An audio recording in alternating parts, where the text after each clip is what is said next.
नमस्कार दोस्तों, मैं संजय आपका अपने इस चैनल पर स्वागत करता हूं। सबसे पहले मैं आप लोगों से ये रिक्वेस्ट करना चाहूँगा कि आप हमारे चैनल को सब्सक्राइब करें और ज़्यादा से ज़्यादा लोग को शेयर करें, वीडियो को लाइक करें और जितने भी क्वेश्चंस हम यहाँ पुट अप करते हैं उस सब का आप आंसर देने की कोशिश करें। इससे आपका जीके बहुत स्ट्रांग होगा और आप आने वाले सारे कॉम्पिटिटिव एग्जाम में एक्सेल कर पाएंगे। तो चलिए आज का सेशन स्टार्ट करते हैं। सबसे पहली खबर आ रही है इंडिया चाइना रिलेशन से।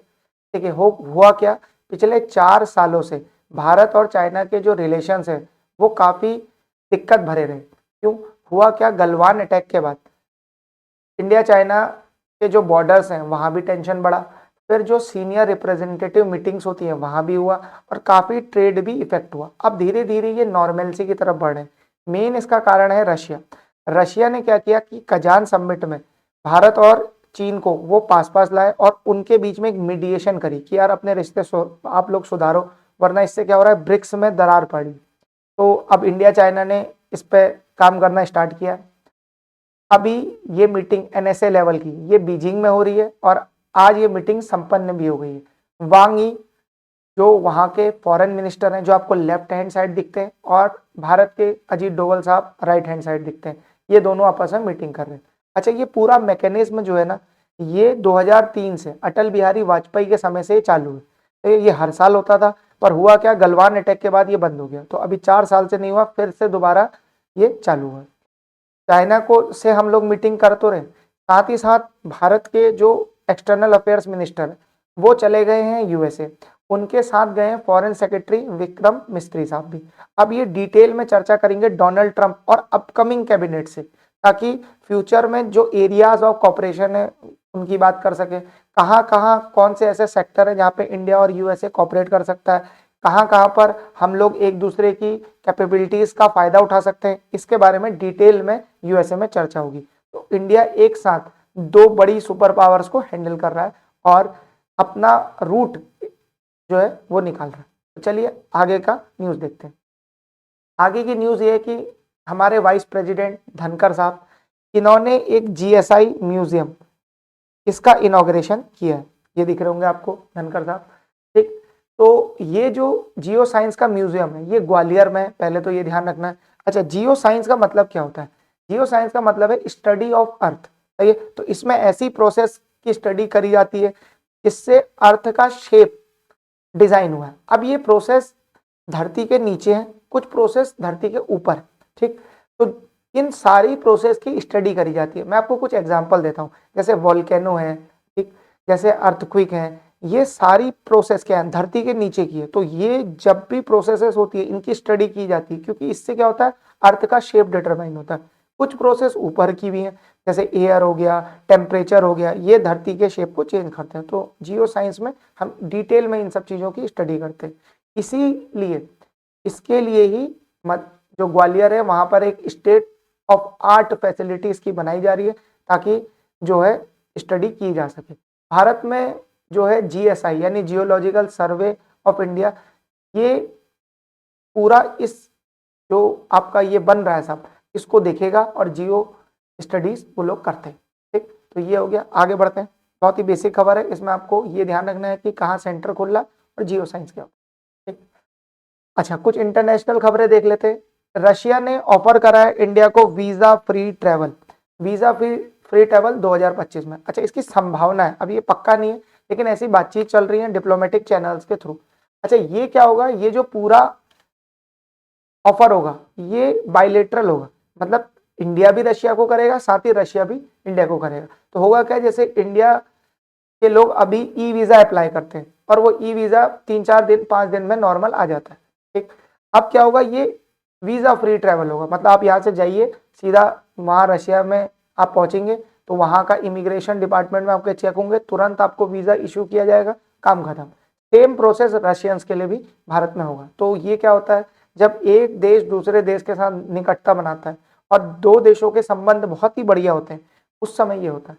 प्लस रशिया को अभी टूरिस्ट की बहुत आवश्यकता है, क्योंकि यूरोपियन टूरिस्ट वहां आने कम हो गए हैं, काफी ईयू ने ट्रैवल बैन लगा दिया रशिया में।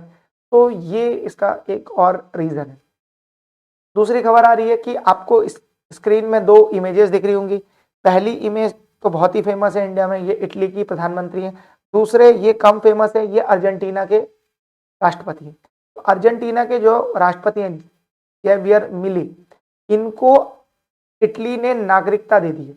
अब आप कहेंगे ये तो बड़ी अटपटी सी बात है। भाई इंडिया के लिए ये अटपटी सी बात है, क्योंकि हमारे वहाँ क्या होता है, सिंगल सिटीजनशिप होती है, लेकिन बहुत सारे देश ऐसे हैं दुनिया में जहाँ डुअल सिटीजनशिप अलाउड है।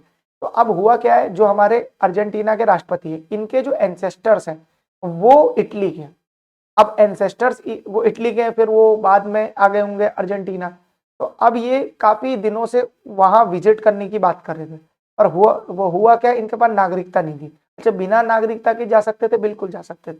पर होता क्या है कि इतने बड़े लेवल के व्यक्ति को इटली मतलब देश अक्सर नागरिकता दे देते हैं अगर डुअल सिटीजनशिप उनके देश में अलाउड है। इससे क्या होता है, रिलेशनशिप अच्छे रहते हैं, कॉर्डियल रहते हैं। तो ये एक है। ठीक, आगे देखते हैं आगे की खबरें। आईएनएस निर्देशक एक जहाज होता था इंडियन नेवी में, 32 साल पहले ये कमीशन हुआ, 2014 में इसे डीकमीशन कर दिया गया। उसका नाम था निर्देशक। अब ये नाम क्या हो गया, दोबारा एक जहाज को मिला। अच्छा, ऐसा होता है कि जैसे एक पर्टिकुलर नाम किसी जहाज को मिलता है, अब वो डीकमीशन हो गया तो अब वो नाम खाली हो जाता है, तो फिर कोई नया जहाज आता है, तो इसकी लीगेसी को आगे बढ़ाया जाता है और नाम उसको दोबारा दिया जाता है। तो भारत की नेवी में सर्वे शिप कमीशन किए जा रहे हैं। ये दूसरा सर्वे शिप कमीशन किया गया है अभी हाल ही के वर्षों में। ये जो सर्वे शिप है आईएनएस निर्देशक, ये गार्डन रीच शिप बिल्डर्स करके कंपनी है। ठीक है, ये शिप बिल्डर्स हैं, ये शिपयार्ड्स होते हैं जहां बड़े बड़े जहाज बनते हैं, ये कंपनी है, इसने ये शिप बनाया। अब सर्वे शिप का यूज क्या होता है ये समझ लीजिए। सर्वे शिप क्या करते हैं, देखिए पर्टिकुलर जो एरिया होता है, से सी का एरिया, वाटर्स का एरिया, उसमें क्या होता है, हमको सर्वे करना पड़ता है। तो ये पोर्ट्स का सर्वे, हार्बर का सर्वे, ठीक है, सी सरफेस का सर्वे, ताकि हमारी सबमरीन ये सब रास्ते पता हो। सर्वे से क्या पता लगता है, सर्वे से आपको पर्टिकुलर जगह की ज्योग्राफी का पता लगता है। तो अगर हमें ज्योग्राफी का बहुत अच्छे से पता होगा तो हम टैक्टिक्स और प्लानिंग बना सकते हैं आगे, इसीलिए सर्वे किया जाता है। अब सर्वे करने के लिए लगते हैं स्पेसिफिक शिप्स, उन शिप्स को कहते हैं सर्वे शिप। तो अब ये दूसरा सर्वे शिप आया। अच्छा, ये पूरा कमीशनिंग जो हुई है वो मिनिस्टर ऑफ स्टेट डिफेंस, सही, संजय सेठ की उनने करी है। ठीक, ये वो थे सेरेमनी में वहां। ठीक, और ये बनाया किसने, garden reach ship builder Kolkata में। ये दूसरा सर्वे शिप। अगली खबर भी नेवी से ही है। ठीक है, सिलिनिक्स बहुत ही इंपॉर्टेंट ये नेवल एक्सरसाइज होती है श्रीलंका और इंडिया के बीच में। ये 2005 से हो रही है, अभी इसका 2024 का एडिशन ये भी स्टार्ट हो गया। 17 दिसंबर से जो है ये 20 दिसंबर तक चलेगा। इसमें 2 फेज रहेंगे, एक तो हार्बर फेज, सही है। हार्बर फेज में ये ट्रेनिंग होती है कि कैसे शिपों को तैयार करा जाए, सारी टेक्निकल चीजें देखी जाती हैं। शिप को वाटर्स में जाने से पहले उनका पूरा टेक्निकल चेकअप होता है, कितनी ड्रिल विल मल्टीपल चीजों की ट्रेनिंग होती है, और वो होगी। दूसरा फिर वो सी फेज में होगा कि वहां अटैकिंग फॉर्मेशन बनाए जाएंगे, डिफेंसिंग फॉर्मेशन बनाए जाएंगे, मिसाइल टेस्टिंग की जाएगी, मल्टीपल चीजें करी जाएंगी। भारत और श्रीलंका ये बहुत सालों से करते आ रहे हैं। इससे क्या होता है, जो इंडिया और नेबर्स हैं, यानी इस केस में पर्टिकुलरली श्रीलंका, इससे वो इसके बीच में इंटर ऑपरेबिलिटी बहुत अच्छे से काम करती है। तो आगे जितने बढ़िया संबंध होंगे उतना आपस में क्या होता है कि हमेशा जो हमारे फिशरमैन है वो कभी श्रीलंका चले आते हैं, कभी वहां के वो यहाँ आ जाते हैं। जितने बढ़िया रिलेशन होते हैं उतना इन सब छोटी छोटी बातों के को सॉल्व करने के लिए स्मूथनेस बनी रहती है। तो ये बहुत बढ़िया तरीके हैं एक दूसरे के साथ कॉपरेशन बढ़ाने के, एक दूसरे के साथ इंटरऑपरेबिलिटी बढ़ाने के। आगे बढ़ते हैं। सीपीआई का आंकड़ा कुछ दिन पहले आया था, कंज्यूमर प्राइस इंडेक्स। उससे पहले, सही है, कंज्यूमर प्राइस इंडेक्स तो अभी बहुत नया कंसेप्ट है, मतलब हम देश के इतिहास को देखें, हम पहले डब्ल्यूपीआई को देखते थे। डब्ल्यूपीआई क्या है, wholesale price index. Consumer price index में हम लोग इन्फ्लेशन नाप रहे होते हैं कंज्यूमर लेवल पे। कंज्यूमर कौन है, रिटेल, आप में। और होलसेल प्राइस इंडेक्स यानी डब्ल्यूपीआई में हम इन्फ्लेशन नाप रहे होते हैं होलसेल लेवल पे। ठीक, तो ये तो आप जानते हैं कि होलसेल क्या होता है, कंपनी से सामान आता है, पहले होलसेलर के पास आता है, तो इन्फ्लेशन वहां नापी जाती है तो उसको कहेंगे डब्ल्यूपीआई। और इन्फ्लेशन अगर आपके और मेरे लेवल पे नापी जाएगी तो उसको कहेंगे सीपीआई। ठीक, तो डब्ल्यूपीआई का आंकड़ा घट के आया, एक्सपेक्टेड था घट के आएगा, 1.9 आए। ठीक, अच्छा WPI भी कई टाइप की होती है, जैसे CPI में हमने देखा था फूड इन्फ्लेशन की अलग है, फिर CPI के भी मल्टीपल टाइप है। जो CPI हम जनरली सुनते हैं वो होती है CPI जनरल या फिर CPI कंबाइंड। तो WPI हम यहाँ जिसकी बात कर रहे हैं वो है WPI कंबाइंड।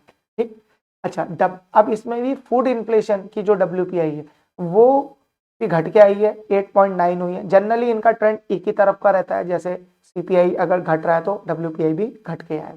ठीक, WPI थोड़ा वो क्या है, उसमें बहुत ज्यादा एलिमेंट्स नहीं, उसमें बहुत ज्यादा एलिमेंट्स नहीं। CPI में काफी ज्यादा वो एलिमेंट्स है, कंपोनेंट्स उसमें ज्यादा है।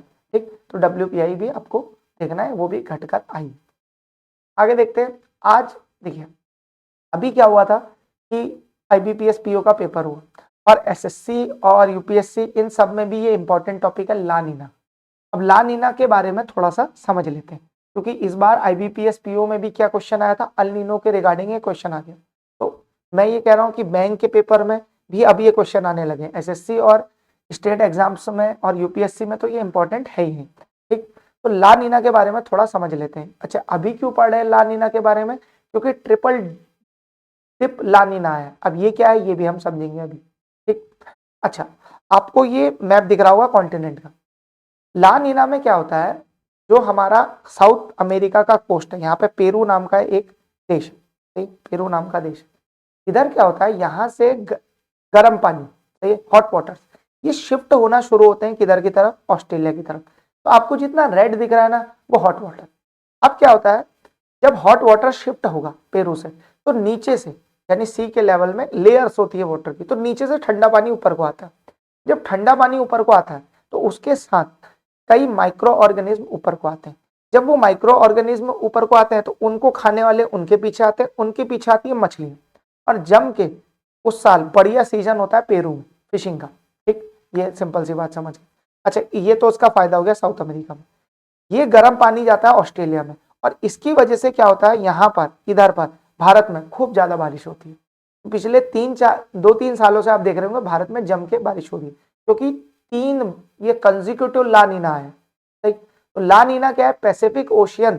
अब ये पूरा ओशियन कौन सा है, पैसिफिक ओशियन। पैसिफिक ओशियन में जो इक्वेटोरियल रीजन है उसके पास पानी ठंडा हो जाता है, इसको कहते हैं ला नीना। बहुत ही सिंपल भाषा में, जब ला नीना आता है तो इंडियन मानसून, जो भारत में मानसून आता है, उसकी नॉर्मल या अब नॉर्मल कंडीशन बनती है। एक इसका भाई और है जिसका बिल्कुल उल्टा है, उसको कहते हैं अल नीनो। अल नीनो में बिल्कुल उल्टा होता है, जो ये प्रोसेस है इसका 180 डिग्री का हुआ पूरा उल्टा। उसमें क्या होता है, भारत में मानसून आता है कम, उस साल डेफिसिट हो जाता है मानसून का। तो हम क्या चाहते हैं, ला नीना है। ठीक, ये हो गया पहली चीज।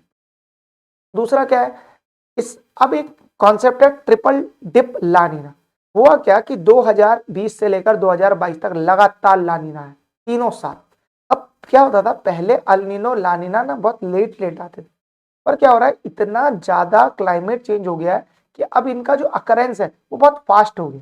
सही, वो बहुत फास्ट हो गया। अब आप कहोगे ला नीना तो बढ़िया है, इसमें तो इंडिया का फायदा है। नहीं, इंडिया का नहीं। अफ्रीका में क्या होता है, ला नीना आने से भाई हरिकेन्स, ड्रॉट ये काफी बढ़ जाते हैं। तो एटलांटिक ओशियन जो आपको मैप में दिख रहा है ना, एटलांटिक ओशियन यहाँ पर इस तरफ देखो आप, इसमें क्या होता है, यहाँ पर ड्रॉट की स्थिति बनती है। तो ला नीना और अल नीनो दोनों ही ना आए तो बढ़िया। भारत के लिए ला नीना बढ़िया, अल नीनो खराब। ये हो गई पहली बात। दूसरी बात ये है कि ये पूरा ला नीना और अल नीनो इसको हम मिल के कहते हैं एनजो। एनजो में मतलब आगे वाला तो हो गया अल नीनो और पीछे वाला हो गया वो ला नीना। तो ये पूरी कलेक्टिव साइकिल होती है। ठीक, अच्छा ला नीना से और भी कई फर्क पड़ते हैं। ला नीना अगर ठंड के आसपास आ जाए, सही, ठंड के आसपास ये होता है तो इससे विंटर कोल्डर हो जाते हैं। गर्मी में आए तो गर्मी कम पड़ती है, मानसून बढ़िया रहता है।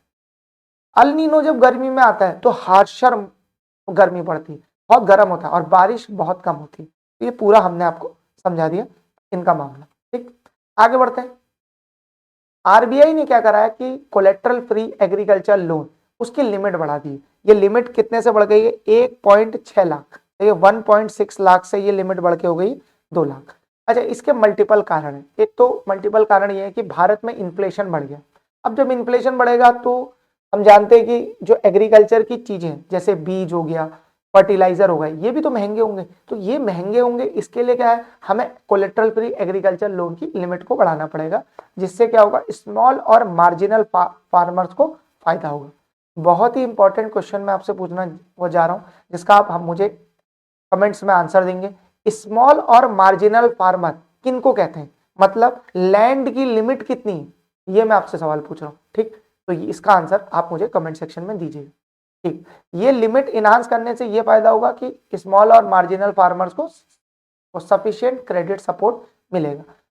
ठीक, ये होगा। आगे बढ़ते हैं। अच्छा, बहुत ही अच्छी खबर है कि जितने भी पब्लिक सेक्टर बैंक है, अब उनका प्रॉफिट इस बार बढ़ गया है।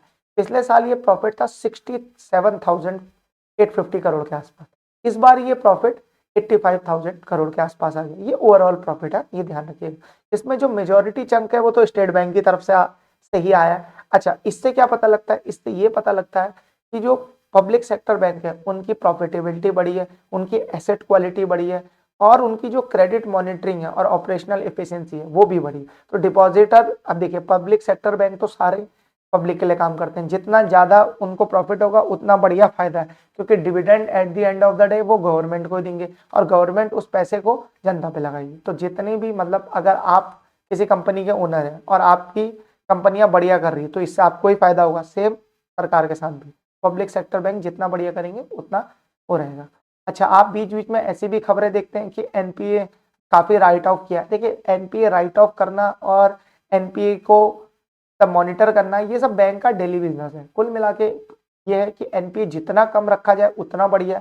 एनपीए कम कैसे होगा, एक तो एनपीए इस बात पे डिपेंड करता है कि इकोनॉमिक साइकिल क्या कर रही है। कुछ तो मैक्रो इंडिकेटर्स है। मैक्रो इंडिकेटर्स मतलब अब देश की जीडीपी बढ़िया नहीं करेगी तो भाई क्या होगा, जो छोटे छोटे लोन है वो तो डिफॉल्ट होंगे। ये मैक्रो कंडीशंस है, तो मैक्रो कंडीशन साइकिल में घूमती है। पर कुछ ऐसा भी होता है कि अगर आपकी मॉनिटरिंग, क्रेडिट मॉनिटरिंग खराब है, आपने ऐसे बोरोवर्स को लोन दिया जो कमजोर है, फिर उस समय क्या होता है, वो आपकी गलती, इंडिविजुअल बैंक्स की गलती है। जैसे पीएनबी में एक बार हो गया था फ्रॉड, जिसमें नीरव मोदी ने बहुत बड़ा लोन ले लिया था। अब वो पूरी गलती ऑपरेशनल इनएफिशिएंसी है पीएनबी। तो ये वो एग्जांपल। तो बैंक्स को क्या चाहिए कि अपनी जो क्रेडिट मॉनिटरिंग है उसको बढ़ाए, बढ़िया बोरोवर्स को लोन दे, और ये इंश्योर करे जो लोन दिया है वो वापस भी आए या ना आए। सब प्राइम बोरोवर्स को लोन ना दिया जाए। ठीक, आगे बढ़ते हैं। उत्तर प्रदेश, अब थोड़ी स्टेट्स की न्यूज देख लेते हैं जो इंपॉर्टेंट है। उत्तर प्रदेश पहला ऐसा स्टेट बना है जिसने GEM, government e market place, ये इसको फुली अडॉप्ट कर लिया। ये गवर्नमेंट ई मार्केट प्लेस क्या है, देखिए छोटे छोटे उद्योग हैं। अब क्या होता है कि सरकार ने उनके लिए एक प्लेटफॉर्म बनाया कि वो अपना सामान बेच सके। जैसे अमेजोन है ना, वो एक प्लेटफॉर्म है। सही, अमेजोन एक प्लेटफॉर्म प्रोवाइड करता है, बायर्स और सेलर्स को वो मिलाता है ताकि वो लोग एक दूसरे का सामान कर सके, वो खरीद सके, और बीच में कुछ चार्जेस अमेजोन कमाता है। तो सरकार ने भी अमेजोन जैसा जीएम बनाया, सही है, गवर्नमेंट ई मार्केट प्लेस। इसमें क्या होता है, जो देश के आर्टिशियंस हैं और दूर दूर गाँवों में जो लोग हैं, जो कुछ स्किल्स करते हैं, जो कुछ बनाते हैं, जो कुछ प्रोडक्ट बनाते हैं, उनको या कुछ सर्विस प्रोवाइड करते हैं, उनको एक प्लेटफॉर्म दिया जाए। अब यूपी ने इसको फुली अडॉप्ट कर लिया। ठीक, इससे क्या होगा, ट्रांसपेरेंसी बढ़ेगी, जो अनएथिकल प्रोक्योरमेंट प्रैक्टिस है वो घटेगी। अच्छा, सरकार ने ये भी मैंडेटरी कर दिया है कि आप जितने भी प्रोक्योरमेंट करेंगे ना वो सारे जीएम से करेंगे। मतलब जैसे मान लीजिए, एक बहुत ही सिंपल एग्जांपल लेते हैं, हम सरकारी ऑफिसों में जाते हैं तो हमने देखा है कि जो अधिकारियों की बैठने की कुर्सी होती है उसमें टावल लगे होते हैं पीछे। तो अब ये सारे टावल सरकार जीएम से प्रोक्योर करती है ताकि देश में जो छोटे छोटे एमएसएमई उनको फायदा मिल सके। तो इस जीएम का काफी फायदा होता है। इससे सरकार के सारे टेंडर जितने भी पॉसिबल है, संभव है, अब कुछ तो ऐसे हैं जो बड़ी बड़ी कंपनियां ही बना सकती है ना, उसके अलावा जो छोटी छोटी चीजें हैं वो हम एमएसएमई से खरीदें ताकि सरकार के जो प्रोक्योरमेंट है उससे उनको भी फायदा मिले। ठीक, अच्छा, स्टेट गवर्नमेंट इसमें जो ये ट्रांसपेरेंसी बढ़ेगी, प्रोक्योरमेंट मतलब प्रैक्टिसेस इथिकल होंगी, इन सबसे स्टेट गवर्नमेंट को 2000 करोड़ का सालाना फायदा होगा। ये ऑफिशियल डेटा है जो यूपी गवर्नमेंट ने अपने पोर्टल में बताया। दूसरी खबर आ रही है पंजाब से। पंजाब पहला स्टेट बन गया है जिसने Punjab state development and promotion of sports act लाया। ठीक है, ये क्या कर रहा है कि इन्हांसमेंट कर रहा है स्पोर्ट्स इंफ्रास्ट्रक्चर के, और ट्रांसपेरेंसी इन प्लेयर सिलेक्शन। होगा क्या, देखिए पंजाब में एक बहुत बड़ी प्रॉब्लम है ड्रग की, तो जब भी यूथ पे काम करना होता है तो आपको स्पोर्ट्स इन चीजों को प्रमोट करना पड़ता है, ताकि ज्यादा से ज्यादा युवा क्या करें, स्पोर्ट्स की तरफ जाए। जितना स्पोर्ट्स की तरफ जाएंगे, जितना वो अपने बारे में फिट रहना सीखेंगे, उतना ड्रग्स इन बाकी चीजों के प्रति क्या होगा, उनके जो क्राइम रेट्स हैं या फिर ड्रग कंजम्पशन है उसमें कमी आएगी। तो पंजाब बिल्कुल सही रास्ते में। दूसरा क्या हो रहा है, इससे क्या होगा, ट्रांसपेरेंसी भी आएगी। क्यों, क्योंकि अब जो ग्रोथ होगी स्पोर्ट्स की, फेयर सिलेक्शन होगा वो खिलाड़ियों का, तो वो सिलेक्शन डिस्ट्रिक्ट लेवल पे, स्टेट लेवल पे, नेशनल लेवल पे, एकदम से ऐसा नहीं होगा कि कोई नेशनल लेवल खेलने लग गया बिना डिस्ट्रिक्ट और स्टेट खेले। सही, तो ट्रांसपेरेंसी, तो ये सब चीजों के लिए वो ये काम कर रहे हैं, बाकी अपने राज्य के यूथ के लिए तो कर रहे हैं। बहुत अच्छी ये योजना। ठीक, आगे देखते हैं। सेबी ने म्यूचुअल फंड्स को ये कहा है कि जब भी हम एसआईपी को कैंसिल करते हैं ना, तो म्यूचुअल फंड्स लगभग 10 वर्किंग डे का टाइम ले लेते हैं, जो कि बहुत ज्यादा है। अब सेबी क्या चाहता है, ये पूरा काम आप कर दो 2 दिन में। भाई इससे इन्वेस्टर जब चाहे तब एंट्री कर ले, जब चाहे वो तब वो एग्जिट करे, तो क्विक होना चाहिए काम।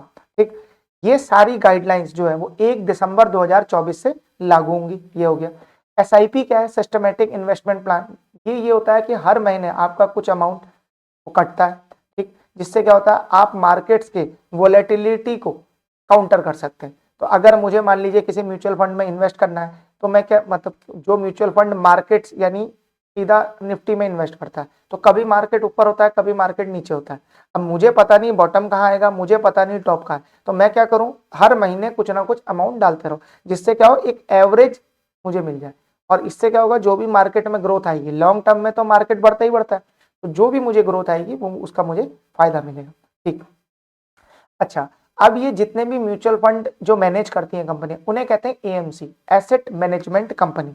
तो एसेट मैनेजमेंट कंपनियों को सेबी ने कहा है कि आप ये 2 दिन के टाइम फ्रेम में ये सब पूरा प्रोसेस कर दो। अभी वो कितना लेते हैं, 10 दिन का।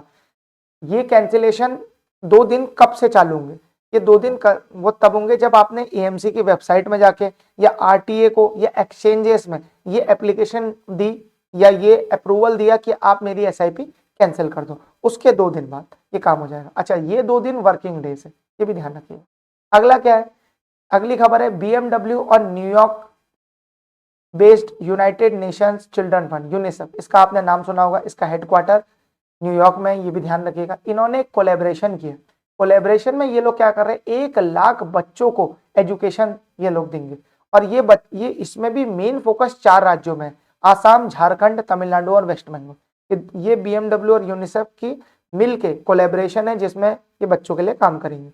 ये पूरा प्रोग्राम फोकस करेगा बच्चों के अंदर स्किल्स डेवलप करने में, और ये प्रमोट करेंगे स्टेम को। स्टेम एक बहुत इंपॉर्टेंट कीवर्ड है, जिसमें स्टेम का फुल फॉर्म है, एस डिनोट करता है साइंस को, टी डिनोट करता है टेक्नोलॉजी को, ई इंजीनियर को, और एम मैथमेटिक्स। तो ये बचपन से ही बच्चों पे काम किया जाएगा, ताकि एडोलसेंस और अडल्ट होके वो एक बढ़िया साइंटिस्ट, इंजीनियर या फिर मैथमेटिशियन बन सके। ठीक, अब आज का करंट अफेयर्स पूरा कंप्लीट हो चुका है। अब मैं एक सवाल आपसे पूछूंगा, जिसका आपको आंसर कमेंट सेक्शन में देना है, और ये सवाल हमारे पुराने करंट अफेयर से रिलेटेड है, ताकि आपका रिवीजन भी हो सके। आज का क्वेश्चन ये है कि इंडिया, फ्रांस और यूएई ने एक ट्राइलेटरल एक्सरसाइज कंडक्ट करी, और ये एयर एक्सरसाइज है, अभी चल रही है। सही है, अभी चल रही है। कुछ दिन पहले, हाँ, दिसंबर में ही ये लोग चल रहे थे। ठीक है, दिसंबर की ये एक्सरसाइज है। तो आपको बताना है इस एक्सरसाइज का नाम क्या है, युद्ध अभ्यास, वज्र पहाड़, डेजर्ट नाइट या वरुणा। आपको हमारा सेशन कैसे लगा ये आप जरूर बताइए। वीडियो को ज्यादा से ज्यादा शेयर करिए अपने दोस्तों के बीच में, जो भी कंपटीशन की तैयारी करते हैं उनके बीच में। Thank you very much for your time.